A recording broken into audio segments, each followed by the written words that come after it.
LoreWarrior Civilian Vehicles, Corks Mobile Tunnel Miner.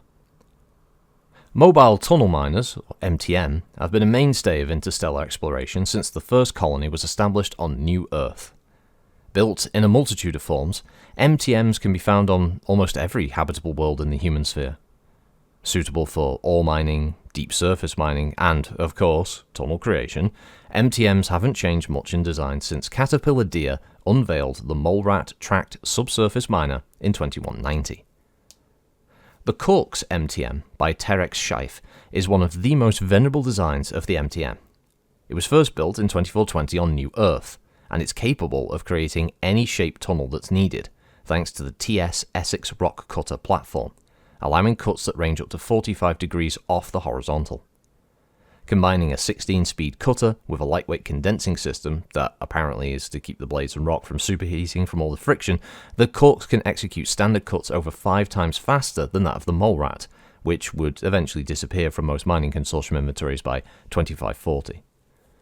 Agari utilised several of these machines in building their 60 million square foot below-ground factory on Genanoa, creating a series of vast caverns and tunnels that connected multiple sections of the plant to the surface drop port. The massive layout allowed Agari to assemble entire airframes for exportation and immediate loading onto their mule transports with minimal exposure to the hostile surface environment. Because Agari kept 95% of the work on Genoa, they actually formed a small city that they called Bucharest for their workforce and simultaneously reshaped the planet's economy.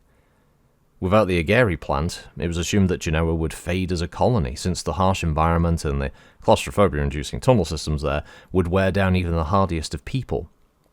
This assumption did sadly become fact when Agari had to shut down production after the Second Succession War.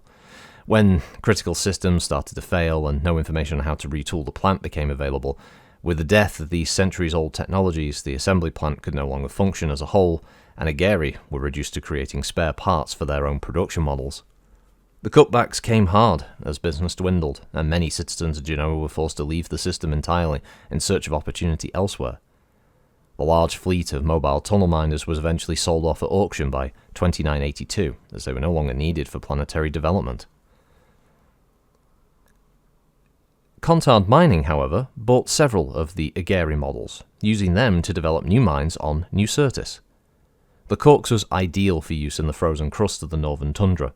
The tremendous heat that was given off by the cutters helped to thaw out the rock long enough for the workers to cement a solid framework in the mine shafts. This allowed Contard to build mines with a 100% safety record, with no collapses or mishaps. They were even able to use the MTMs to dig deep into the crust, striking several massive veins of ore. Within 2 whirlwind generations, Contard became the second biggest supplier of raw ore to the Davian military machine, helping the Sons to become a military powerhouse during the 4th Succession War, the subsequent clan invasion, and eventually the Fedcom Civil War. You will not believe how many times I tried to get through that chunk of text without fucking it up. Anyway, the Corx is a tracked large vehicle. It masses about 200 tons. It has a cruise of 1 and a flank of 2 with a mere 2 heat sinks. Well, it's not got any weapons, has it? Actually, no, scrap that. It does have weapons. It has armor of 37, with 16 on the front, 3 on the sides, front, right, left, front, and rear, right and left. And then it has rear 3 and turret 6, which means this is technically counted as a quad mech in the way the rules would work. It has 2 small lasers on a turret, which is actually pretty good. For a little mining vehicle.